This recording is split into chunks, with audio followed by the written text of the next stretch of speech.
Oh, my ear just plugged up.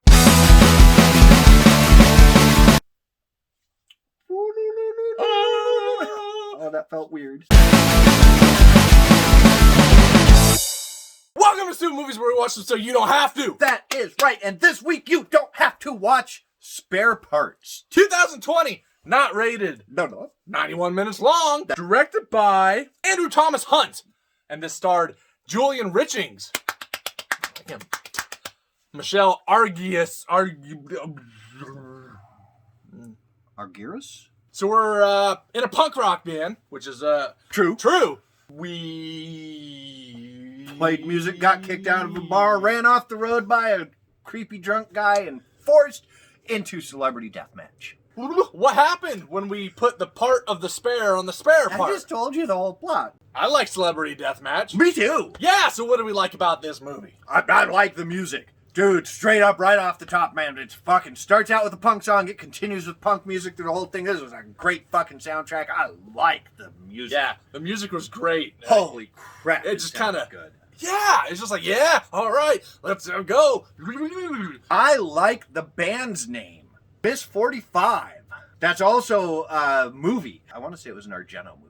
It's a brutal fucking movie. What a great band name. And if that isn't a real band name, we need to steal it. I thought the acting was fine. Julian Richings, he's always fun to see. Dude, I love him so much. He's the emperor. And he was great. I thought all of the girls from the band did a really, really good job too, man. They were all in it. I really liked the location of the junkyard. Dude, that set was awesome. Oh! And the atmosphere of it was just, a lot of it takes place at night. This movie is fucking Tarantino violent. Over the top violent. And there's a lot of blood and gore in it, and mostly practical from what I could tell. Looked like it, yeah. And it looked great. I mean, you're getting heads smashed in with hammers, people cut in half. This is a feminist movie. I want to say that. But at no point were they like fisting that theme into you. It was just kind of there. It was all strong female leads, which I thought was really cool. I liked that about this movie, was you can do a feminist movie without shoving it down my fucking throat. Right.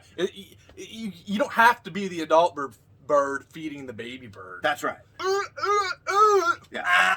I'm going to talk about a couple of C's now. Cinematography was pretty good. Oh, yeah. There's some beautiful. Yeah, and camera work. And the choreography in the fight scenes I thought was done pretty well. Can I throw another C in with that? Oh, with please. your choreography? Yeah. Complex. Ooh, okay. The fight scenes were not simple one-on-one beating up. Right. They were complex, and you would have 3 or 4 groups fighting at once, and it was tracking all of them at once. I like that they had different weapons in most of the fights. They were getting some other new piece onto their arm. Kind of reminded me of Planet Terror, where Rose McGowan gets the machine guns on her legs or whatever. I was going to go Evil Dead 2, but that too. Planet Terror is even better. Right. Well, not better. Right, yeah. Better. There was one scene that I thought just by itself cemented the movie for me, and I was like, okay, now I understand what kind of fucked up headspace we're going to get into. And that's the very first fight. And they're yelling at Julian Richling. Yep.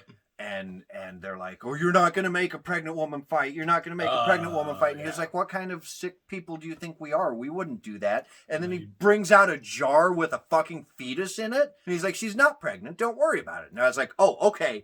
Yeah. I get what kind of fucked up headspace we're going into now. And I really like that, because that scene cemented how evil these people were for me. Yeah, that was messed up. We don't like babies in a jar. What else don't we like? The pacing for me was a little off. Yeah. It wasn't slow. I didn't get bored. There's too much.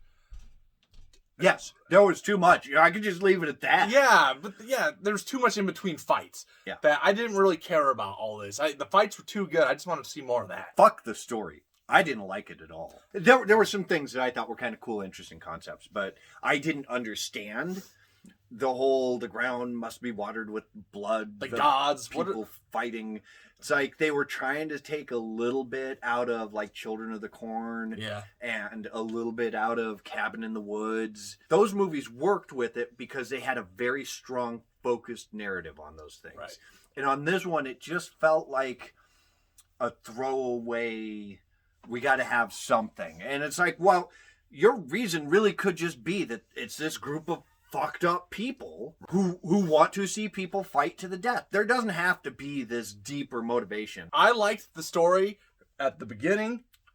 And once they got to the junkyard, and then it just fell apart. Because that was simple. It's like, oh, they're getting kidnapped. They're being taken to this place. Now they have to fight for their lives. It's just crazy people. And then they go in all this exposition and, you know, character development into, you know, the one guy starting to like this girl, so he doesn't want this. Yeah, goodbye. You know, just show me the fights. Some of the female characters I hated. Some of them is like, you're just an asshole for no reason. I don't care if you're male or female. Don't be an asshole for no reason. If you're going to be an asshole, at least have a reason. And it's too bad because she was a good actress in this. I hated her character. We've all had to sleep with people so we didn't get killed.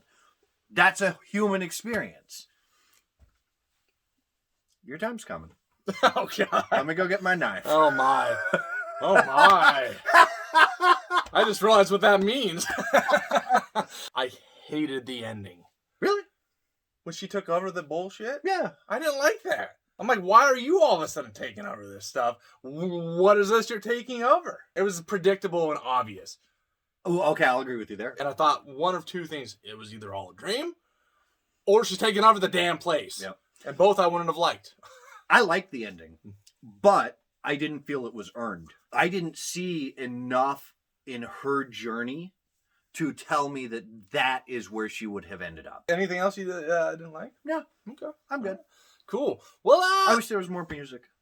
More what? More music. Oh, yeah, more. Yeah, because the music was awesome. Well, shoot, Adam, what did you think of this? What did you what did you think of your spare part? I liked it. It was fine.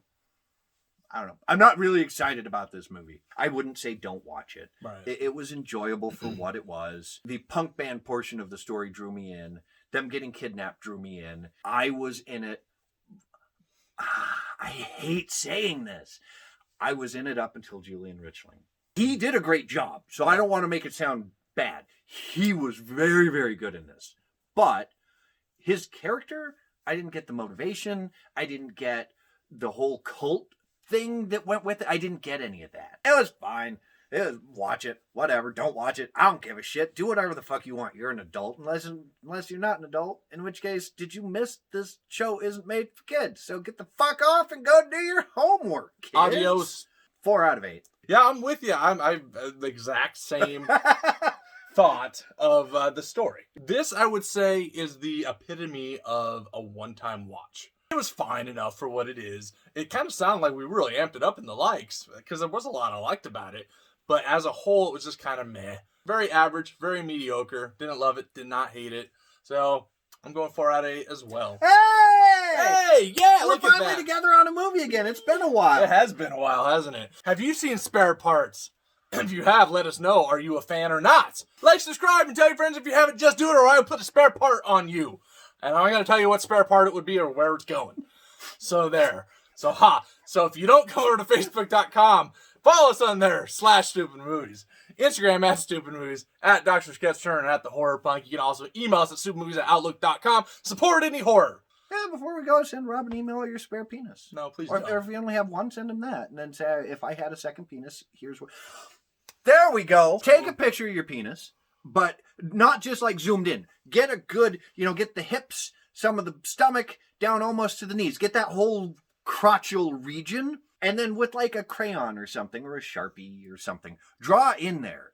If I had a spare penis, here's where I would put it. Penis. Cut! You got an ear plunger? No. Okay. What the fuck is an ear plunger? Something to unplug my ear. Unplug. Plug your nose. And then blow air out. Ew.